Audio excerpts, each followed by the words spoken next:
Hey guys, Youngone here again with another tutorial coming from XUFcinema. Today we're going to be doing somewhat similar to what I did last time, keying another character in combat arms, but this time I wanted to go a little advanced and do a moving character instead of one that was kind of standing still in one spot. This time he will be moving his legs with the preferred gun again, and what I wanted to do at this point was kind of create an imaginary type of field, and what I got was, and yes, this is a glitch, I will put that ahead of time, but this is what I frapped. Why I did this was because in the background there's a lot of blue, so it's easier to key that out by just clicking blue, and then it'll be a lot more simpler to just kill all the blue out, and then you'll just have your character in the middle. So, beginning, what you want to do is get that file and import it.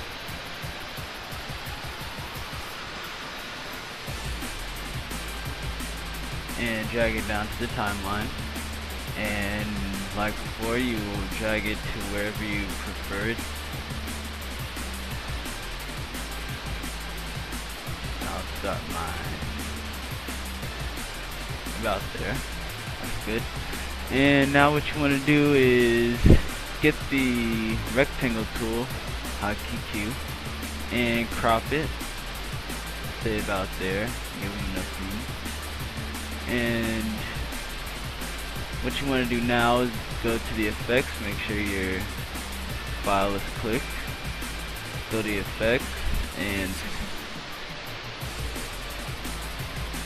generate, and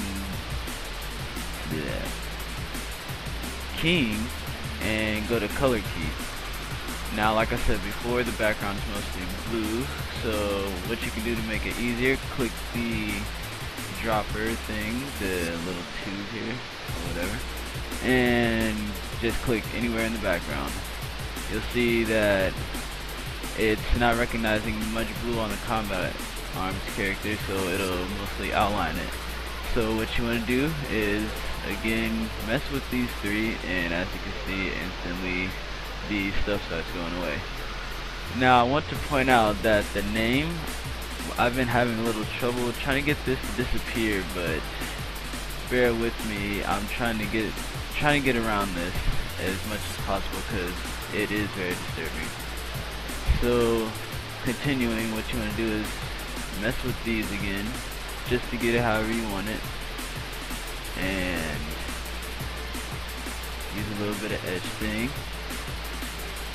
just to give it a little bit of glow. There you go. And now that you have that, you want to go to effects. Layer, sorry. Layer, new, solid.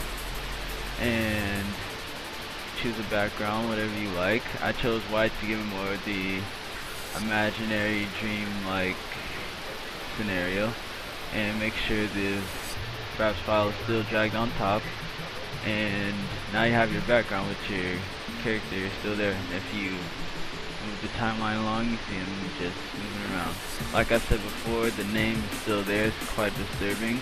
I'm still trying to figure out how you can get around this, so please bear with me. So what you want to do now, well, actually you're pretty much finished with this, but if you want to add anything to it like I did, I added the XUFcinema logo.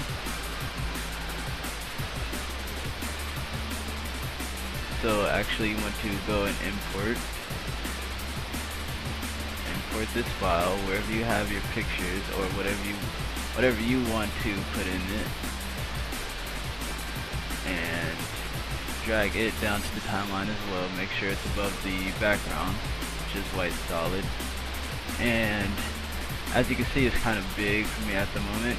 To solve this, just double click on the file and you'll get the single picture by itself.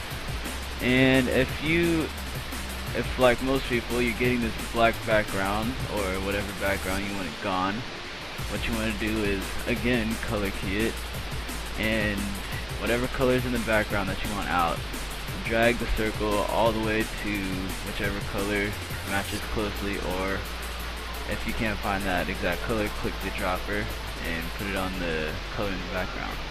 Once again, like before, you will mess with these, get it just right.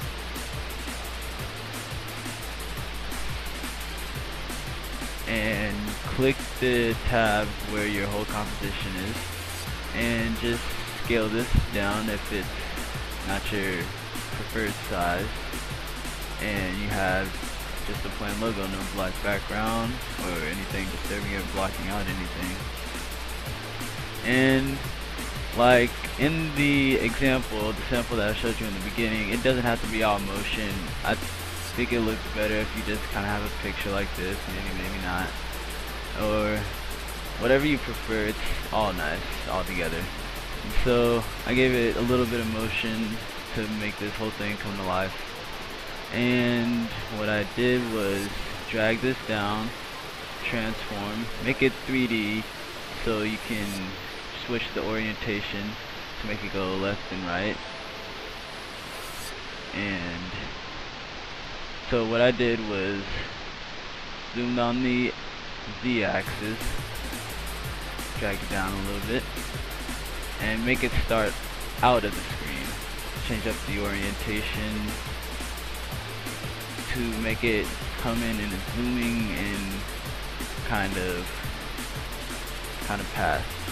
So make sure if you're feeling to record this or bring your little picture to life, what you want to do is check the timers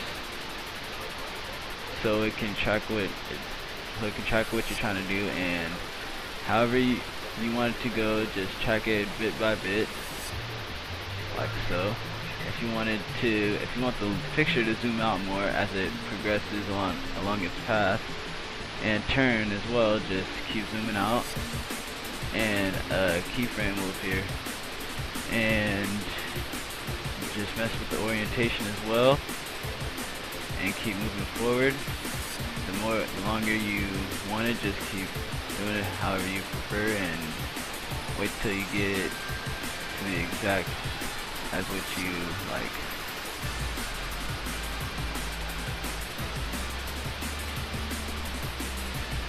Now it might not turn out exactly like I did in the example, but I'm just redoing as to what I did before. And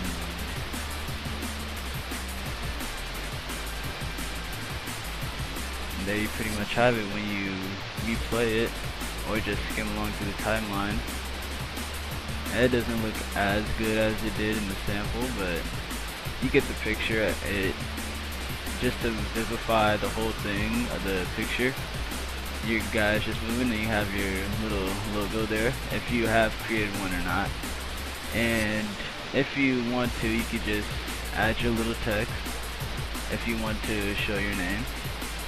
So right click, new text, and you got your little text line there, and start typing whatever you want.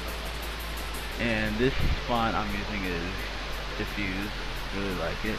Get it at dafont.com, dafont.com, and just move it around, scale it a little bit, however you like it.